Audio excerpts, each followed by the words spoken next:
السلام عليكم ورحمة الله وبركاته. الحمد لله الذي أرسل رسوله هاديا إلى صراطه المستقيم وجعله رحمة للعالمين وسراجا منيرا في ظلمات الشرك والكفر، والله يهدي من يشاء إلى صراط مستقيم. أشهد أن لا إله إلا الله ولي الصالحين، وأشهد أن محمدا عبده ورسوله ونبيه الأمين. اللهم صل وسلم على عبدك ورسولك وحبيبك محمد وعلى آله وأصحابه والتابعين وتابع التابعين ومن تبعهم بإحسان إلى يوم الدين. أما بعد، عباد الله، جماعة Majlis Kajian Fiqh Al-Qulub rahimakumullah.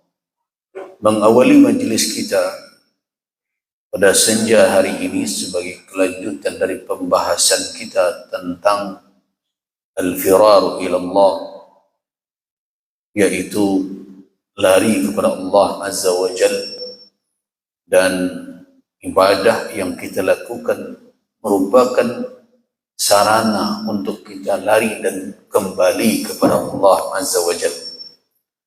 Karena itu, sebelum kembali pada hakikatnya, yaitu ila rafiqil a'la, orang sering cemas dengan mendengarkan berpulang kepada Allah. Sebaiknya sering-sering kembali dengan beribadah kepadanya.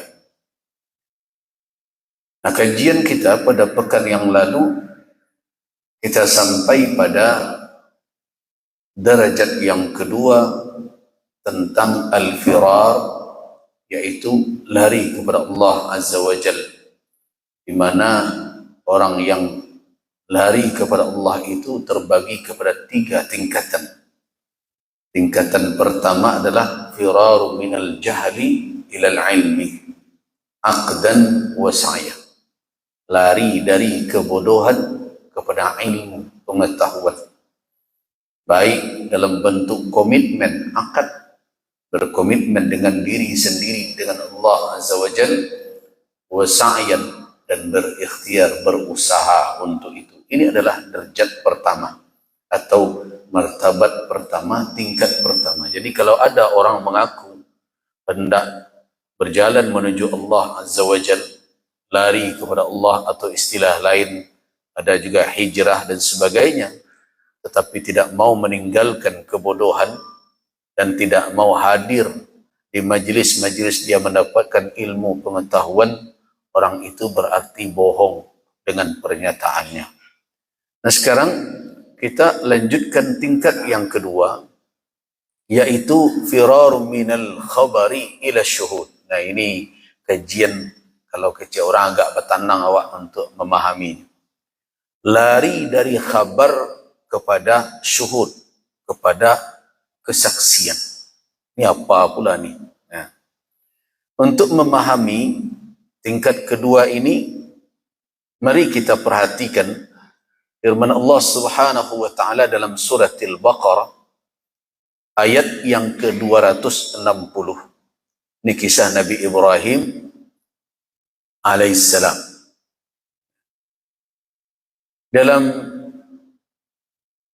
ayat itu Allah Subhanahu wa taala memberitakan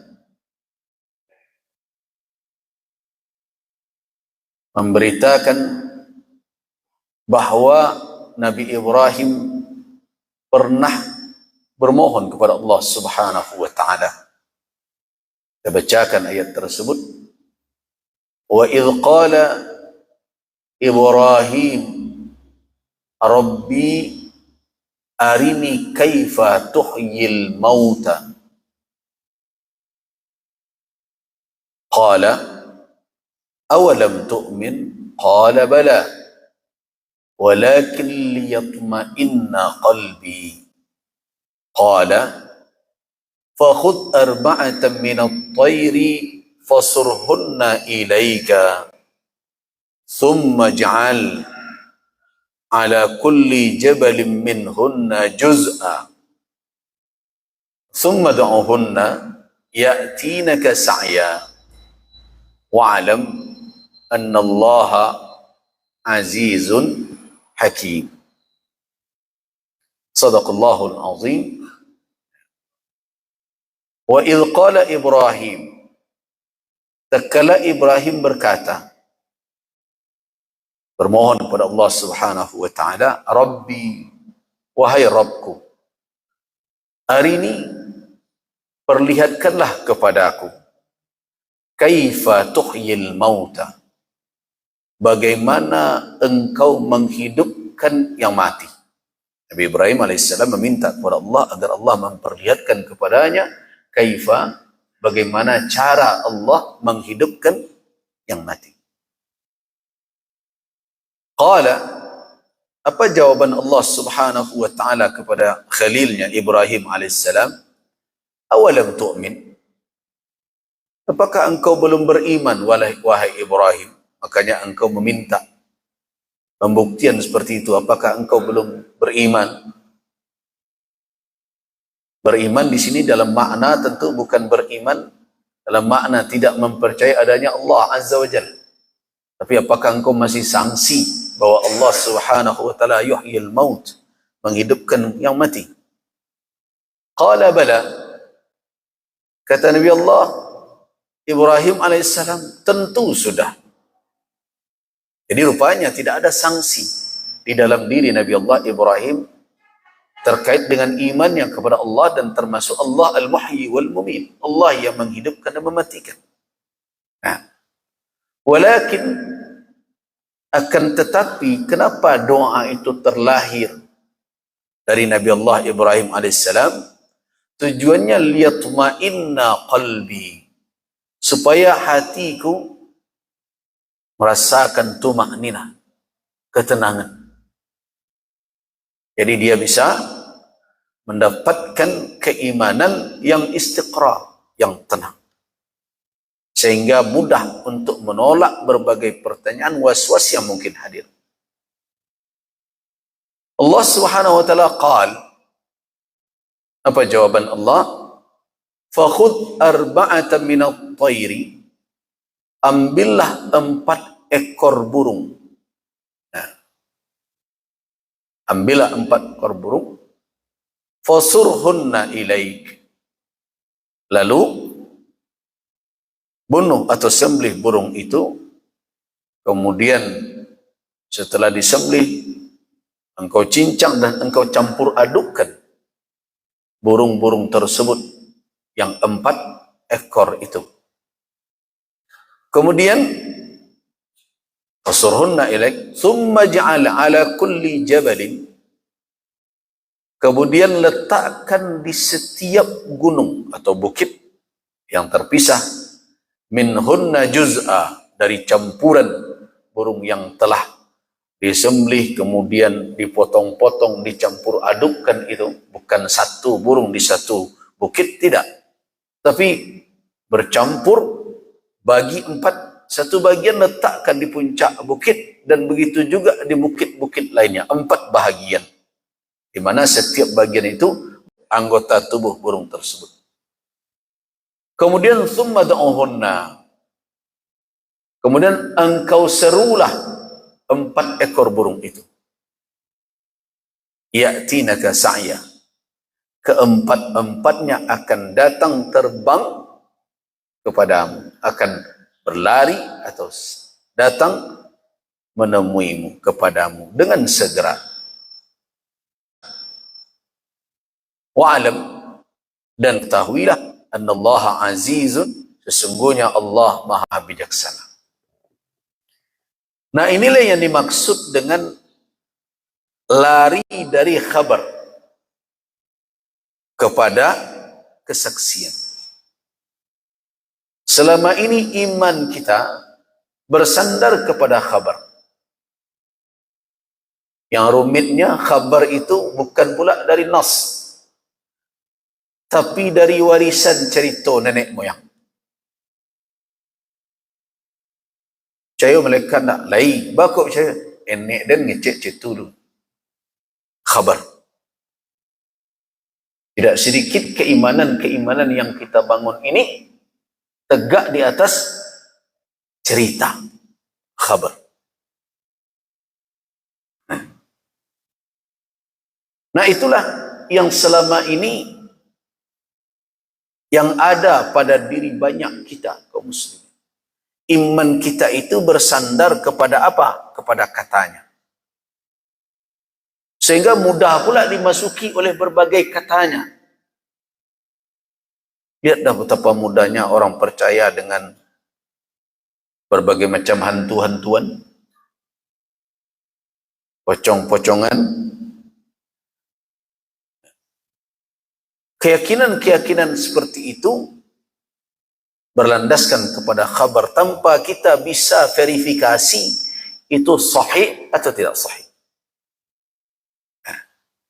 Jadi pada derajat awal saja kita belum lagi meletakkan apa yang menjadi agama bagi kita, keyakinan, amalan di atas ilmu, bergelimang dengan kejahilan. Nah kalau toh sampai kepada ilmu, ilmu kita itu dalam bentuk apa? Bentuk khabari, informasi. Nah orang yang ingin mendapatkan suatu ibadah yang meningkat, yang bisa membentuk kepribadiannya sebagai hamba, ibadah itu tidak bisa dijalankan hanya sebatas memenuhi tuntutan rukun dan syarat semata. Karena buah dari memenuhi tuntutan rukun dan syarat adalah sah. Nah, sedangkan dalam kajian kita tidak hanya berbicara sebatas sah. Karena ibadah kalau dilakukan istaufa, terpenuhi arkanuhu wa syurutuhu, rukun dan syaratnya, dan tidak ada cacat pada rukun atau syarat, tidak ada yang menghalanginya, wa khala 'anil mawani'i, dari segala penghalang, maka ibadah itu atau amalan tersebut disebut dengan sah amal itu. Tetapi amal tidak sebatas hanya sah yang kita harapkan. Kenapa? Karena kita berharap amal itu memberi dampak, memberi faedah. Salat bukan hanya menggugurkan kewajiban, tetapi kita ingin mendapatkan dari salat itu ketenangan jiwa, kita mendapatkan kedamaian batin, kita mendapatkan melalui salat itu perubahan pada diri, kita mendapatkan kekuatan dalam diri untuk menjaga kita dari terjatuh kepada kemungkaran, kepada kemaksiatan. Itu adalah hikmah-hikmah salat yang menjadi faedah-faedah. Nah, salat yang seperti itu bagaimana semestinya dilakukan? Tidak cukup hanya sekedar memenuhi rukun dan syarat, tapi solat yang bisa dijadikan sebagai wahana, sebagai media untuk kita lari kepada Allah Subhanahu wa ta'ala. Nah, tingkat pertama tadi kita sudah bicara ilmu, kita sudah kaji ilmunya. Tingkat yang kedua apa? Kita beranjak dari menjalankan ibadah, meyakini sesuatu hanya dari sebatas khabar kepada menyaksikan bukti kebenaran khabar. Nah itu yang banyak pemalas kita hari ini. Bukti kebenaran dari khabar. Syuhud itu maknanya apa? Kita menyaksikan benarnya khabar yang diterima itu. Nah inilah yang dituntut, yang diminta oleh Nabi Allah Ibrahim alaihissalam. Kalau berita bahwa Allah menghidupkan yang mati, tentu dia sudah dapat. Dia sudah tahu. Tapi dia ingin melihat seperti apa itu. Nah itu yang dikatakan dengan firar, lari dari mana? Dari khabar kepada menyaksikan kebenaran khabar. Nah, karakter para nabi seperti itu adanya. Karakter para sahabat demikian adanya. Mereka tidak cukup hanya menerima berita, tetapi mereka ingin membuktikan kebenaran berita itu. Nah, sampai di mana kita dalam perkara ini? Kalau kita merujuk kembali kepada kitab ini, yakni makna dari firar minal khabari ila syuhud wa minal rusumi ila al-usul wa minal huzuz ila tajrid, lari dari khabar kepada pembuktian, penyaksian terhadap kebenaran khabar, dari rusum, dari seremonial, kepada usul, kepada esensi. Kita kan selama ini berhenti pada seremonial. Esensinya apa?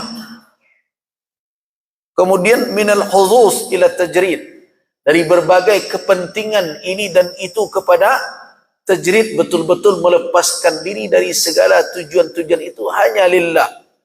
Apa maksudnya? Annahum la yardawna ayyakuna imanuhum an mujarradi khabarin hatta yataraqqaw minhu ila musyahadatil mukhbar anhu. Orang-orang yang betul-betul ingin untuk mendapatkan kedekatan dengan Allah Subhanahu wa taala, mereka tidak redha iman mereka itu hanya berdasarkan kepada berita semata, tetapi mereka akan meningkat kepada menyaksikan apa yang dibawa oleh berita itu. Selama ini kita menerima kajian. Apa contohnya? Kita ambil salat itu merupakan jalan bagi orang untuk mendapatkan kekuatan dalam dirinya sehingga dia tercegah dari keji dan mungkar. Itu khabar. Nah, itu khabar namanya. Inna salata tanha anil fahsya wal munkar. Khabar. Tapi sampai di mana khabar itu terbukti? Nah, itulah orang yang ingin naik. Ketika dia berhadapan dengan godaan kemaksiatan, ingat enggak dia dengan apa yang dia lakukan tadi? Ingat enggak apa yang dia nyatakan di dalam salat dia? Hadir enggak makna yang muncul sebagai maksud dari salatnya itu yang menghalang dia, menjadi hijab antara dia dengan maksiat yang sedang menggodanya itu? Itu namanya orang memiliki syuhud. Dia menyaksikan kebenaran khabar itu. Kita ambil contoh lain. Sesungguhnya orang yang beriman itu, orang yang beriman tersebut tidak mungkin akan tidur dalam keadaan kenyang, penuh perutnya, sedangkan tetangganya kelaparan di sampingnya. Itu khabar. Itu berita. Benar adanya. Tapi bisakah dia membuktikan atau tidak? Kalau betul dia seorang mukmin, mendengar orang di sekitarnya kelaparan, melihat orang di sekitarnya kekurangan, bagaimana perasaan hati? Apakah gelisah dia atau tidak? Nah, itu yang dimaksud dengan berpindah dia, lari dia dari sebatas membenarkan khabar kepada membuktikan kebenaran khabar. Artinya apa? Iman dan amal kita tidak hanya sebatas percaya dengan kata-kata, tapi iman dan amal kita itu kita buktikan dengan kebenaran kata-kata itu. Al-Quran turun membawa khabar, tetapi apakah khabar yang dibawa oleh Al-Quran itu telah kita lihat di dalam kenyataan benar itu adanya? Apakah berita yang dibawa oleh sunnah itu di dalam kehidupan kita sudah kita lihat kebenarannya? Yang terjadi tidak. Berita kita benarkan, kenyataannya bertolak belakang.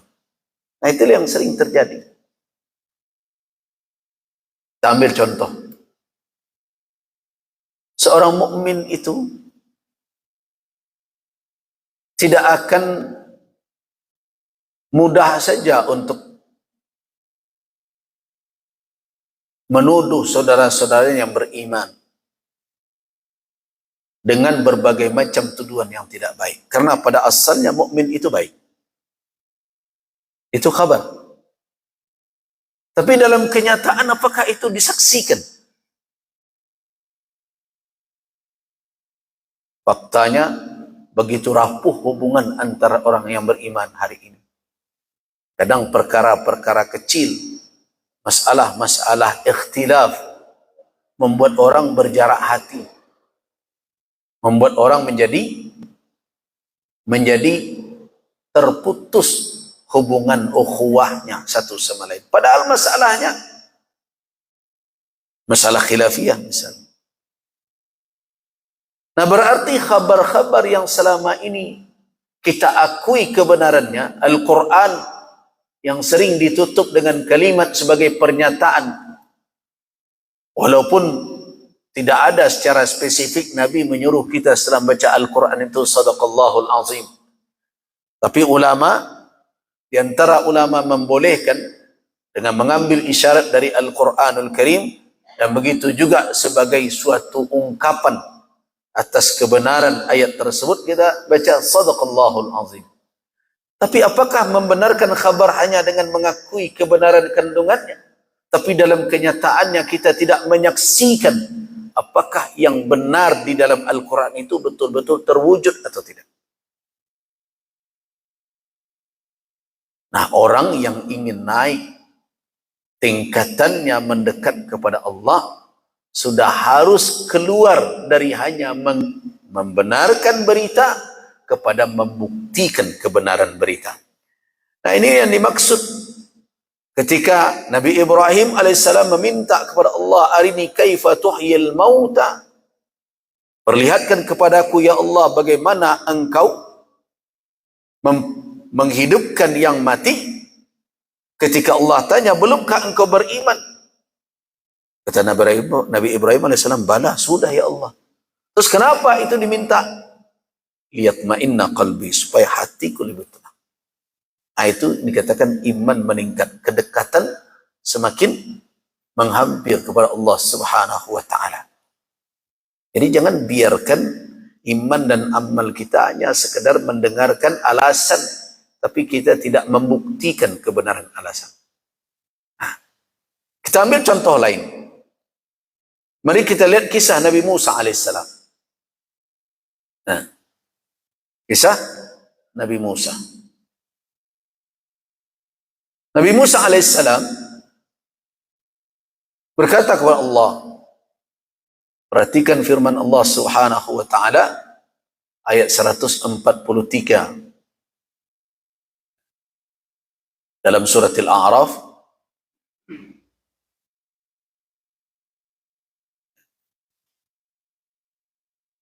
Apa kata Nabi Musa alaihissalam kepada Allah azza wa jal? Qala rabbi arini anzur ilaik. Nabi Musa alaihissalam berkata, ya Tuhanku, ya Rabbi arini, perlihatkan kepada aku sehingga aku bisa melihat kepada engkau. Arini, perlihatkan diri engkau kepada aku sehingga aku bisa melihat engkau. Pertanyaan yang sederhana, apakah Nabi Musa sangsi dengan adanya Allah? Mustahil. Beliau seorang Rasul di antara ulul azm. Apa jawaban Allah kepada Nabi Musa? Qala lan tarani. Allah berfirman, engkau tidak akan pernah bisa melihatku. Para ulama mengatakan di dunia ini tidak ada kemungkinan itu. Nabi Musa alaihissalam dikatakan oleh Allah, lan tarani, sekali-kali engkau tidak akan bisa melihat. Tapi Allah subhanahu wa ta'ala memenuhi apa yang terkandung di dalam hati Nabi Musa. Dia ingin beranjak dari beriman dengan kebenaran berita yang dia terima kepada iman dengan apa? Dengan bukti tentang kebenaran berita tersebut. Ada alamat, ada bukti yang dia saksikan bahwa itu benar. Dia yakin dengan kebenaran khabar, tapi dia ingin menambah lagi apa bukti kebenaran itu. Nah, karena itu Allah Subhanahu wa taala memenuhi keinginannya itu. Dia tidak mungkin melihat Allah di dunia ini. Karena itu Allah alihkan untuk membuktikan kebenaran qudrah dan iradah Allah Azza wa Jalla. Apa kata Allah? Walakin unzur ilal jabal. Akan tetapi wahai Musa, lihatlah ke bukit itu. Fa in istaqarra makanahu fasawfa tarani. Jika bukit itu tenang saja nanti, tidak berpengaruh apa-apa, maka engkau akan bisa melihatku. Tapi apa yang terjadi? Falamma tajalla rabbuhu lil jabali, ketika Allah Subhanahu wa taala membukakan hijabnya, menampakkan nurnya kepada bukit, ternyata bukit lebih kuat dari manusia. Kalau manusia dikatakan sama sekali oleh Allah kepada Musa, lantara, tidak akan. Nah, kemudian Allah itajalla, memperlihatkan kudrahnya kepada bukit, kepada gunung. Apa yang terjadi? Ja'alahu dakka. Bukit itu hancur berkeping-keping. Nah, ketika itu Musa menyadari bahwa kemampuannya tidak sekuat bukit itu. Bukit yang besar bisa hancur seperti itu. Ada yang mengatakan seperti dalam tafsir Muqatil bin Sulaiman misalnya, bukit itu pecah menjadi 6 bukit, 3 bukit Makkah dan 3 bukit Madinah tercampak. Wallahu a'lam ceritanya. Tapi yang jelas Al-Quran mengatakan dakka, lebur bukit tersebut. Melihat seperti itu, Musa akhirnya membuktikan kebenaran kabar tentang kudrah dan iradah Allah, bahwa manusia tidak punya kemampuan menjangkau dengan penglihatannya. La yudrikul absar wa huwa yudrikul absar. Akhirnya kesadaran itu membuat Musa menjadi apa? Pingsan. Wa kharra Musa sa'iqa. Nah, itu yang terjadi. Nah, kita ambil dari situ bahwa setiap para nabi ketika menerima wahyu, tidak ada kesangsian di dalam diri mereka, tidak ada syak bahwa wahyu yang dia terima itu adalah hak adanya. Maka di dalam Al-Quranul Karim dikatakan Allah menurunkan bil haq, dengan kebenaran. Para sahabat sering berkata kepada Nabi, dan Nabi juga kadang bersumpah, walladzi ba'atsaka bil haq. Tidak ada kesangsian tentang hak, bahwa berita yang datang dari Allah melalui Rasul itu hak adanya, tidak ada sanksi. Tetapi lihat para nabi bagaimana ingin melihat bukti kebenaran kabar yang hak itu. Nah, disinilah sering berhenti kita. Tampil misalnya, mulai dari ayat, kita baca surah Al-Baqarah, dzalikal kitab la raiba fi hudal lil muttaqin. Kitab itu, kitab ini Al-Quran, la raiba fi, tidak ada ragu padanya. Nah, sekarang kita bertanya, sampai di mana kita membuktikan bahwa kita tidak pernah ragu dengan kebenaran Al-Quran? Coba tanya diri masing-masing.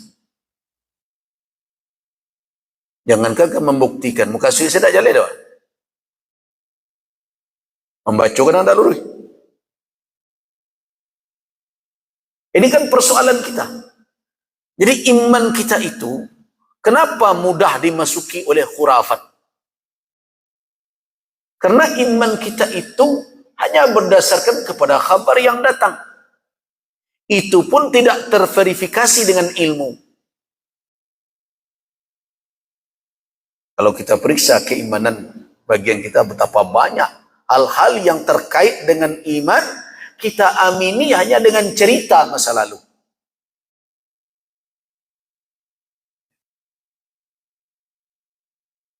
Banyak yang aneh-aneh kalau periksa keimanan kita tentang yang gaib. Sehingga menjadi keyakinan yang macam-macam. Tentang orang mati. Setelah sekian hari dia balik ke rumahnya. Apakah sudah terverifikasi dengan khabar, dengan ilmu? Riwayat-riwayat yang baru sekedar qila wa qal, katanya, bahkan ikhtilaf ulama dengan kebenaran atau kekuatan sanadnya, tapi kita jadikan landasan keimanan, padahal kita tahu iman itu adalah keyakinan. Tidak mungkin iman berdasarkan kepada dalil yang katanya atau kepada hadis yang dipertikaikan tentang apa? Tentang kesahihannya, belum maknanya yang terkadang tidak jelas. Tapi kita bangun di situ keimanan. Secara keilmuan belum teruji. Nah, apalagi dalam bukti kenyataan. Betapa banyak kita sering membaca di dalam Al-Quran. Inna fi khalqis samawati wal ardi wa ikhtilafil lail wan nahar. Apakah kita pernah membuktikan bahwa di situ kita bisa melihat kebenaran kebesaran Allah Azza wa Jalla? Tidak. Kita cukup enak saja mendengarkan. Bahkan MTQ baru saja berlalu.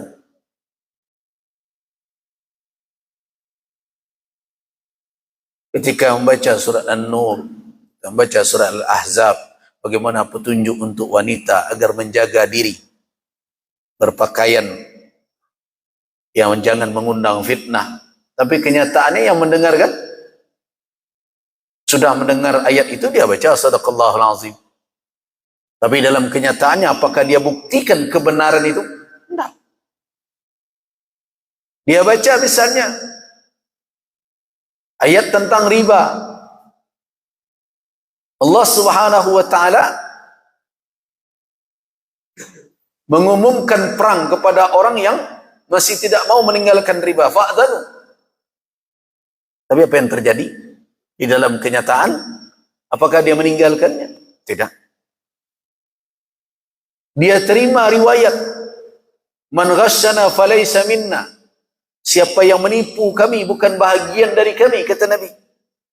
Tapi kenyataannya yang membaca hadis itu menipu juga. Dia baca ayat Allah Subhanahu wa taala tidak meredai, tidak ada meredai orang-orang yang berbuat zalim, tidak mencintai orang-orang yang berbuat zalim. Tapi kezaliman dia jalankan juga. Dia baca ayat Allah Subhanahu wa taala tentang orang-orang munafik, orang-orang fasik. Tapi apakah dia buktikan di dalam kenyataan? Bisa dia lihat dengan matanya, inilah kemunafikan yang harus dihindarinya. Tidak.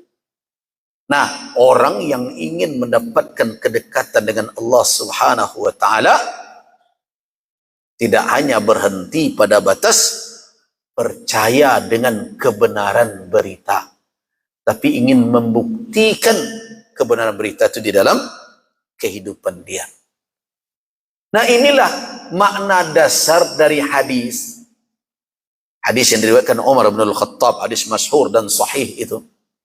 Ketika Jibril alaihissalam bertanya tentang ihsan, an ta'budallah ka'annaka tara, fa in lam takun tara, fa innahu yara.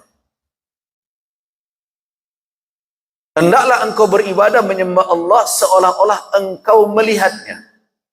Kalau kita kaitkan melihatnya dengan apa yang kita baca dalam surah Al-A'raf tentang kisah Nabi Musa alaihissalam, berarti makna melihat dengan ainul basar, dengan pandangan mata sudah dinafikan oleh Allah.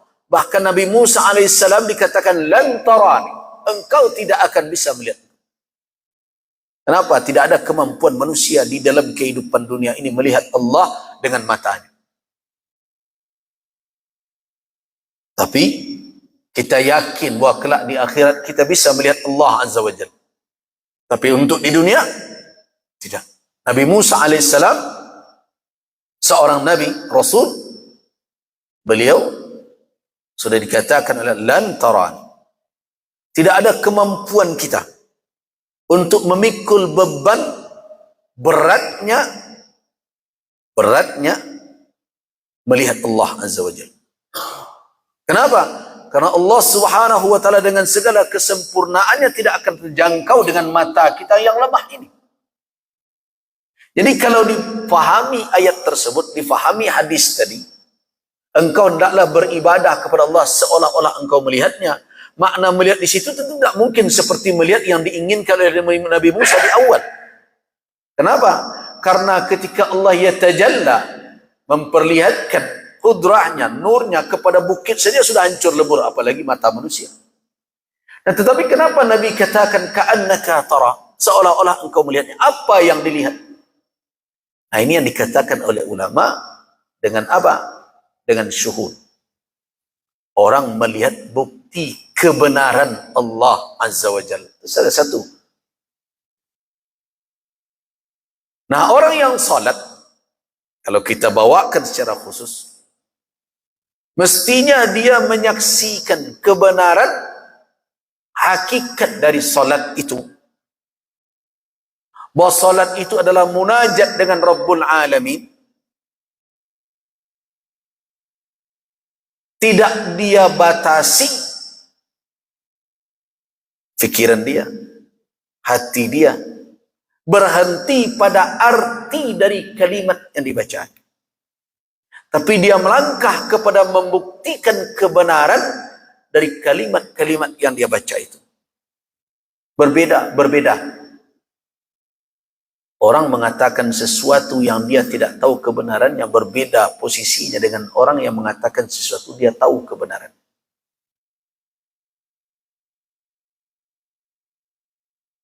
Coba bandingkan anak kecil, anak SMA, anak perguruan tinggi. Disuruh membaca suatu teks. Yang satu hafal. Yang satu lagi mengerti arti. Yang sudah perguruan tinggi, dia faham apa yang terkandung di dalamnya. Nah, yang di atas itu dia telah membuktikan kebenaran dari khabar. Nah, orang seperti inilah yang bisa mendekat kepada Allah dengan ibadah yang dia lakukan. Nah, kita ambil contoh. Ketika seseorang mengatakan, Allahumma ba'id baini wa baina khatayaya kama ba'adta bainal masyriqi wal maghrib. Orang yang hafal mungkin fasih mengucapkan, kemudian meningkat menjadi mengerti arti, ya Allah jauhkanlah aku antara aku dengan kesalahanku sebagaimana engkau menjauhkan timur dan barat. Orang tahu arti. Tapi ketika orang sampai ke makam syahadah, dia bisa bersaksi atas apa yang dia ucapkan, maka dia akan menghadirkan ketakutan ke dalam diri. Kenapa? Karena kesalahan kalau tidak menjauh dari diri kita, maka dia akan membebani kita sampai hari akhir. Kenapa kita minta jauhkan? Karena khataya. Kesalahan itu kalau tidak disingkirkan oleh Allah tidak akan terpikul oleh pundak kita yang lemah. Karena itu sebelum ajal tiba, hendaklah kesalahan itu dijauhkan dari kita. Supaya jangan menjadi beban yang kita pikul kelak di hadapan Allah Azza wa Jalla. Nah, karena itulah orang yang menyaksikan atau membuktikan dengan keilmuannya, dengan keyakinannya bahwa kesalahan itu benar-benar mencelakainya, maka akan timbul di dalam salatnya itu apa? Khauf, ketakutan terhadap akibat dari khataya, dari akibat kesalahan. Tapi sampai di mana? Selama ini kita membawa hati kita, kalbu kita sampai ke sana. Bahkan tidak sedikit orang yang membaca doa istiftah itu, dia merasa tidak bersalah ketika berdiri. Kalau ditanya lah tuan, dia baca, Allahumma ba'id baini wa baina khataya, ya Allah jauhkanlah antara saya dengan salah saya sebagaimana engkau menjauhkan timur dan barat. Ditanya waktu itu, apa salah Pak? Entahlah, tu entahlah, hang bagok sabut itu. Itu yang aneh. Apalagi kalau dia bacakan, wajjahtu wajhiya lilladzi fatara as-samawati wal ard hanifan muslima. Hanifan muslima. Hanif, lurus, tidak akan berpaling kepada apapun. Muslimah, berserah diri. Nah, pertanyaannya, kalau tanya, tulis serius nampak baca itu. Ia leka sebenar luri hidup gua ke ditempuh. Ia leka diserahkan diri boleh-boleh kepada Allah Subhanahu wa taala. Saya khawatir kalau ditanya seperti itu, mungkin teman orang tu. Iwan nanti. Nah, jadi makna tidak hadir. Dan bahkan dia tidak bisa membuktikan kebenaran ucapannya dengan kalbu dia. Nah, itulah penyebabnya ibadah itu tidak berdampak kepada tazkiyatul qulub, kepada pembersihan hati. Sehingga antara orang salat, sebelum salat dan sesudah salat sama saja.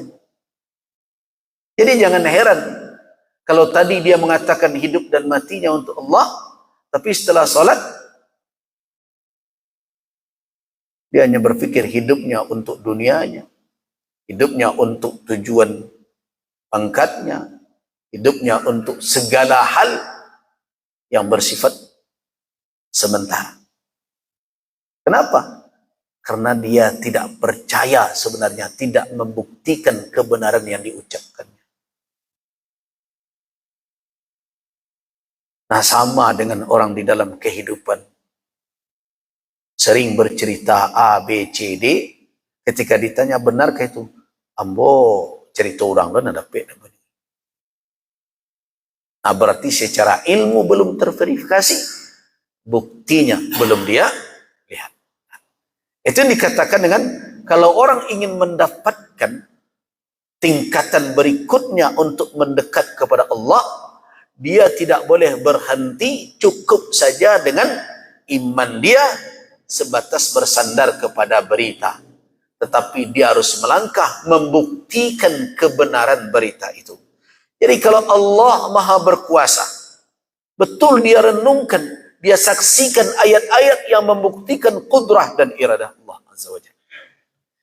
Kalau dikatakan Allah alim dalam keyakinan dia, dia betul-betul bisa membuktikan ilmu Allah yang maha luas, yang tidak terjangkau oleh dia. Yang diberikan oleh Allah kepadanya dan kepada manusia itu hanya sedikit saja. Qalilan. Wa ma utitu minal ilmi illa qalilan. Dia harus buktikan itu. Kalau dia mengatakan bahwa Allah Subhanahu wa taala Razzaq, dia orang yang ingin mendekat kepada Allah, yang lari kepada Allah, dia ingin membuktikan dalam kehidupan apa buktinya Allah Razzaq. Nah, orang seperti ini akan terus bertafakkur. Orang yang seperti ini akan terus bermuhasabah. Jadi setiapnya dia merasaki, alhamdulillah, pikirannya akan melayang ke mana? Inilah bukti kebenaran rezeki Allah Ar-Razzaq. Ketika dia sakit disembuhkan oleh Allah Subhanahu wa taala, dia di situ berkata, inilah yang saya saksikan bukti Allah Asy-Syafi, Allah Al-Mu'afi. Ketika dia dalam kesulitan, datang pertolongan melalui manapun, maka dia akan melihat, disinilah saya membuktikan Allah Wahhab, Allah Mu'ti. Nah, ada tak kita seperti itu selama ini? Yang ada hanya kita hafal dengan segala berita, kita akui kebenarannya, tapi di dalam kehidupan, dalam kenyataan kita tidak mau membuktikan kebenaran itu. Padahal bukti itu hadir dalam kehidupan kita setiap saat. Hadir.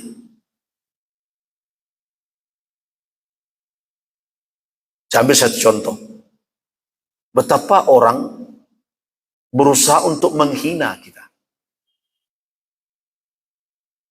Tapi ketika kita yakin Allah Al-Mu'izz, Allah yang maha memuliakan, kalau dia ingin menghinakan, dialah yang maha memiliki kudrah untuk menjatuhkan seseorang makhluknya ke dalam kehinaan, al-mudhil. Nah, coba perhatikan betapa orang ingin menjelekkan seseorang, memburukkan seseorang. Kalau dapat habisi ini orang. Tapi kalau Allah tidak berkehendak, berbagai cara Allah akan, bahkan dari cara yang tidak terbayang oleh manusia, Allah yarfa, mengangkat. Tetapi persoalannya, apakah orang yang dimuliakan oleh Allah itu sadar bahwa dia sedang ditunjukkan bukti kebenaran khabar Allah Al-Mu'izz? Tidak semua. Para banyak orang yang dijatuhin pangkeknya dek bosnya, tapi tiba-tiba jatuhnya jatuh asok. Apakah orang yang diangkat seperti itu semuanya sadar? Ternyata di sini kalau Allah berkehendak, tidak semua. Ada orang yang hanya menikmati saja, bahkan itu jadi alasan untuk mencaci orang. Banyak. Kaliannya. Tak bisa kalian menganga-manga. Dia lupa bahwa itu bukan alasan dia untuk merendahkan orang yang menghina, tetapi itu sebenarnya sebagai alasan untuk dia sedang menyaksikan bahwa Allah sedang membuktikan kebenaran kabarnya kepada dia. Nah, nanti terjadi banyak. Kalau dia buang Allah, malah buang wak. Kalau diuji dengan kehinaan, terpuruk kita. Jadi lupa mengembalikan kepada Allah Azza wa Jalla. Kenapa dulu sebagian para sahabat ketika diberikan kedudukan, mereka mengatakan inna lillahi wa inna ilaihi raji'un? Karena mereka sedang menyaksikan kebenaran khabar Allah Al-Mu'izz, Allah Al-Mudhil. Nah, karena perjalanan keilmuan manusia,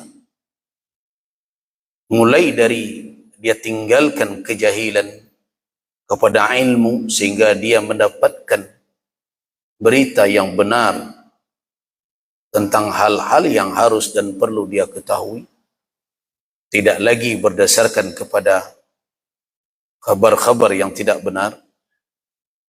Itu merupakan tingkat awal orang melangkah, dan itu darajah ula. Itu tingkat pertama.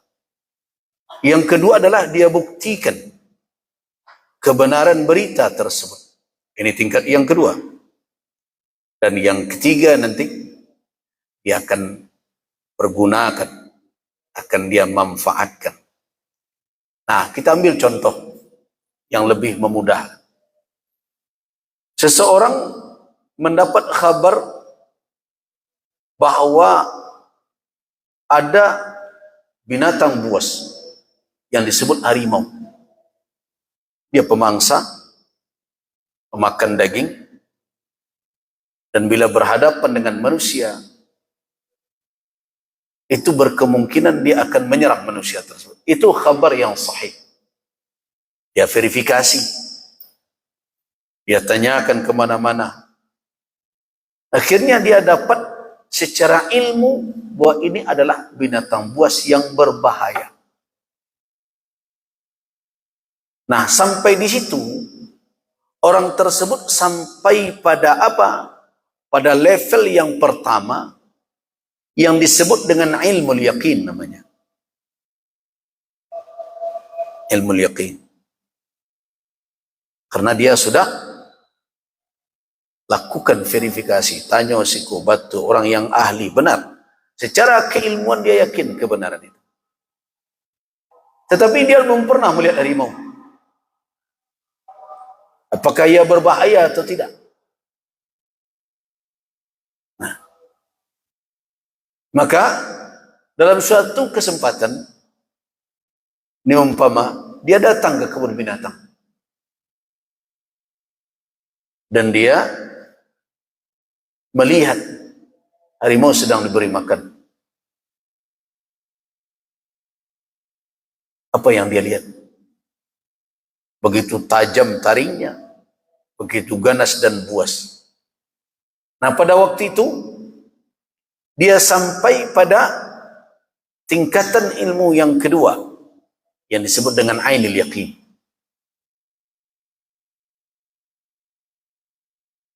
Nah, kemudian suatu kali Dia diajak oleh kawannya untuk pergi ke hutan. Tiba-tiba dia berhadapan dengan yang di kebun binatang tadi. Tapi tidak lagi terkurung, tapi berada di depan matanya. Nah, orang yang telah memiliki ilmu yakin tentang harimau dan telah menyaksikan kebenaran ilmu tersebut, tidak mungkin diajaknya harimau kau minum kopi.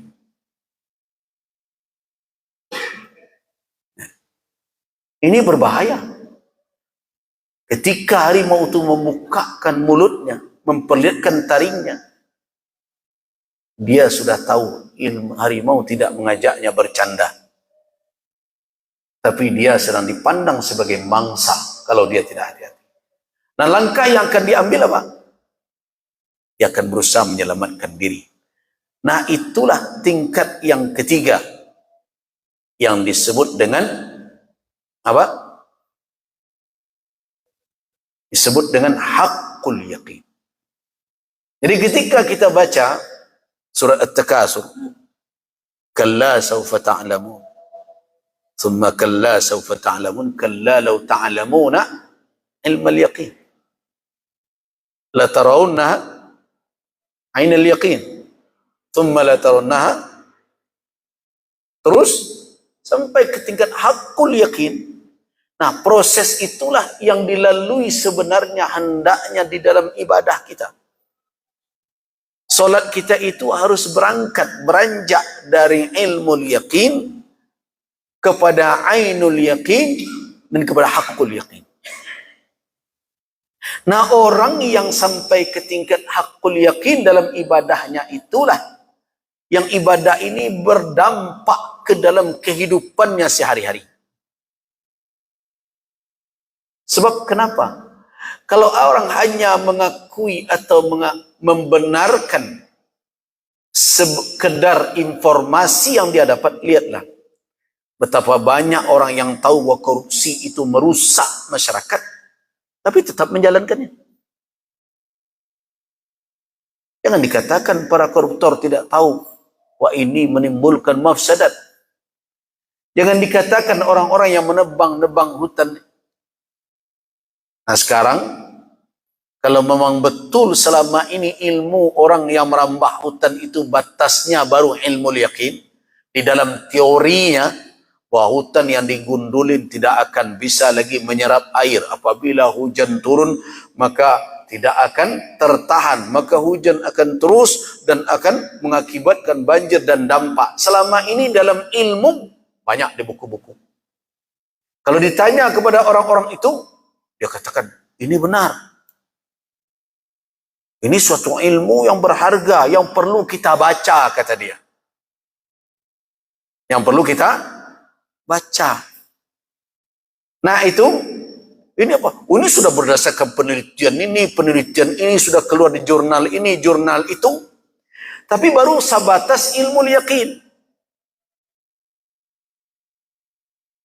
Nah karena itu, kalau ilmu itu, bisakah orang itu hanya berhenti pada batas itu, kemudian perbuatannya malah bertolak belakang dengan ilmu itu? Bisa. Itu contohnya, dia tahu ini akan merusak, ini kan, tapi ini babatnya juga. Kalah dia dengan tuntutan yang lain. Saya pergi ke satu daerah dalam bencana ini, datang, mana kok gundul buki itu? Sebagian masyarakat ada bu ya, kok masyarakat ikut menebang? Tidak doleng ke dimakan. Ekonomi susah. Itulah nampak adanya. Nah, apakah mereka tidak tahu bahwa nanti mereka tahu, tapi tidak ada pilihan? Nah, berarti ilmu tadi bisa saja dikalahkan oleh berbagai kepentingan. Nah, ini yang terjadi. Orang yang tahu riba, makan riba. Orang yang tahu bahwa membuka aurat itu berbahaya, ya bukakan auratnya. Orang yang tahu bahwa sholat itu wajib, tidak sholat. Persoalannya bukan pada ilmu sebenarnya. Tapi ilmu itu tidak beranjak, tidak meningkat kepada apa? Kepada ain. Dia tidak mau membuktikan kebenaran ilmu. Ain yang dimaksud bukan berarti melihat secara lahiriah saja, tetapi dia menjadikan itu sebagai apa? Sebagai sesuatu yang terbukti kebenarannya di dalam kehidupan dia nyata. Nah sekarang orang-orang yang punya ilmu yakin tentang penggudulan hutan berbahaya, kinilah mulai mencalik jematunya tu. Baiklah ke berbagai tempat hari ini. Tu Aceh yang sekian. Cobalah lihat akibatnya. Nah sampai dia kepada ainul yakin. Tapi sampai ainul yakin saja, mungkin masih juga ada yang mudah terseret dengan kepentingan lain. Nah, makanya sebagian orang sampai tingkat itu, lungka sadar-sadar Pak Tuli menceli itu, baku itu anaknya, bininya, dirinya, dan kane hondo baru sadar. Nah, pada waktu itu baru hakul yakin. Nah, tingkatannya seperti itu.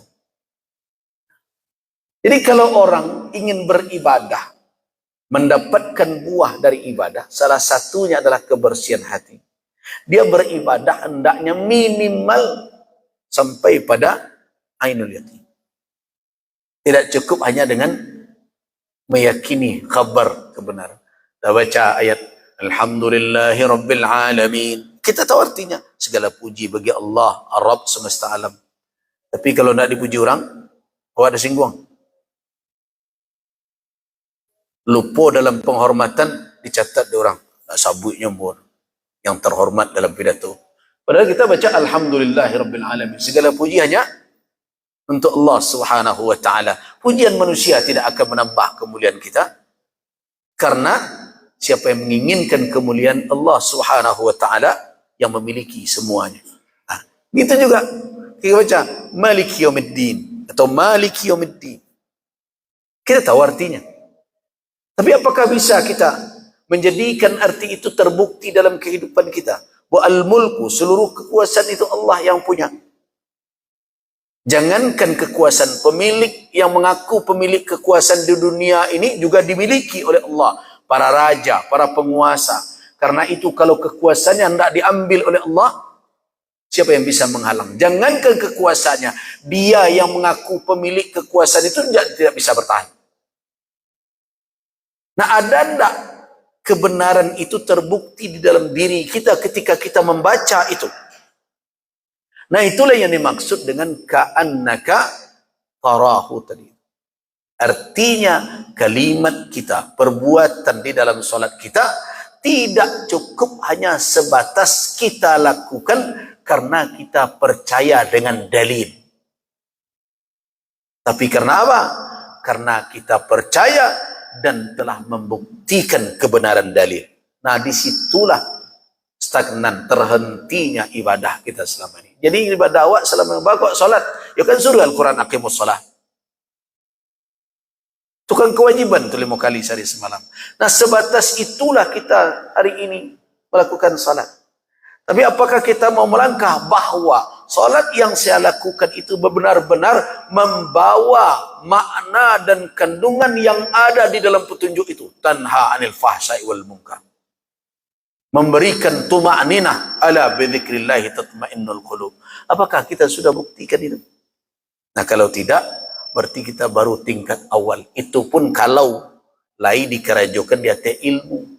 Tapi kalau solat didapik dulu dari kelas 6, dari umur 6 tahun dulu sampai kini, banang kok itu tampak dulu. Ilmu pun belum.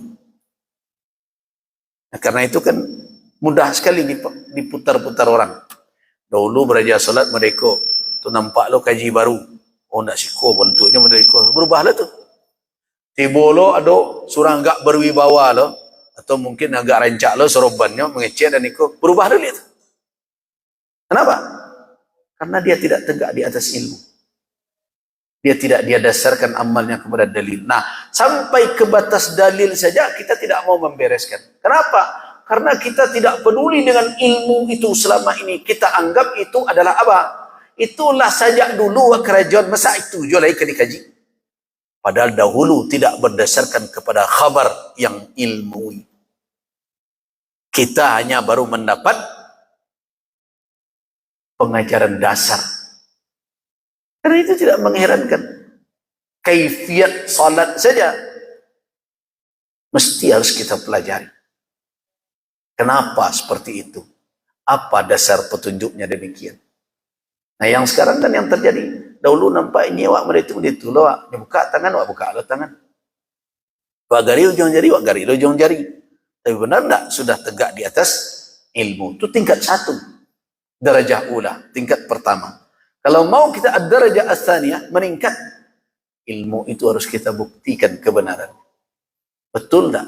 Zikir dalam salat itu membawa ketenangan batin kita. Kalau belum, berarti berita bahwa ala bidzikrillahi tatmainnul qulub.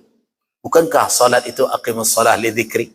Kalau kita kaitkan dengan zikir kepada Allah itu menenangkan hati, betul enggak kegelisahan yang kita rasakan dalam kehidupan, kemudian kita berdiri menghadap Allah Azza wa Jalla, menunaikan ibadah yang Dia syariatkan, ada enggak ketenangan yang dirasakan?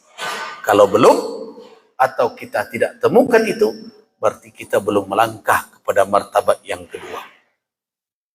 Kita belum menemukan syuhud, saksi kebenaran dari amalan tersebut. Nah, sekarang mari kita cari bagaimana kita menemukan sebagai bukti bahwa perintah Allah Azza wa Jalla itu benar seperti apa yang dimaksudkannya. Zakat untuk apa tujuannya? Akan membuat orang menjadi mulia dengannya. Akan membuat apa? Monopoli hilang. Akan membuat apa? Ulfah. Keharmonisan. Rasa belas asih. Betul enggak? Sudah dirasakan, sudah dibuktikan. Apakah ketika kita memberi hari ini, misalnya saudara-saudara kita yang tertimpa musibah, ada enggak diiringkan di dalam hati kita rasa apa? Rasa hibah. Ada enggak di dalam diri kita terasa rasa belas asih tersebut? Kalau yang kita lihat hari ini kan banyak bertolak belakang. Malah tempat musibah jadi arena selfie oleh sebagian orang. Jadi rumah orang hancur, belakangnya senyum foto itu. Cocok enggak senyumnya dengan yang runtuh di belakang itu? Coba lihat. Saya akhir-akhir ini agak sering juga melihat-lihat foto-foto orang hadir di tempat bencana. Saya perhatikan lebih 50% tidak cocok dengan latarnya. Bang kau tidak cocok je latarnya. Inyo berfoto senyum dan di belakang rumah runtuh. Kamu kecen. Iko orang kau berfoto di mana? Walaupun belum tentu belum nak melinang ia matu ia sebenarnya, tapi setidaknya ia menunjukkan dan batin. Coba bayangkan. Dia tersenyum senang, di belakangnya anak-anak sedang menangis. Di belakangnya kampung hilang cie. Di belakangnya puluhan mayat masih belum ditemukan. Dia berfoto dengan begini. Dan kita mau bertanya dalam hatinya, dia sedang di mana? Nah, itu pertanda apa? Dia tidak menyaksikan kebenaran dari amal. Seharusnya uluran tangannya, kehadirannya di tempat musibah, sebenarnya sudah menjadi suatu pelajaran sebagai saksi bagi dia bahwa Allah Azza wa Jalla telah begitu kasih dan sayang kepadanya. Tapi yang terjadi tidak seperti itu. Nah, disinilah tingkat dari perjalanan kita menuju Allah harus terus kita tingkatkan. Tapi sekali lagi, itu tidak bisa hanya dengan ceramah ini saja. Tetap saja aqdan wa sa'ya. Harus ada komitmen dari diri kita dengan diri sendiri, bersaksikan Allah. Yang kedua ada sa'ya, ada usaha untuk itu. Jadi jangan dikatakan sekali dapat ceramah kemudian berubah. Enggak. Kalau komitmen itu tidak ada dan usaha ikhtiar tidak maksimal, Tapi kalau orang itu mau berusaha dengan sungguh, yakinlah, walladzina jahadu fina lanahdiyannahum subulana. Kita cukupkan sampai di sini. Waffaqanallahu wa iyyakum lima yuhibbu wa yarda. Wabillahi taufiq wal hidayah. Assalamualaikum warahmatullahi wabarakatuh.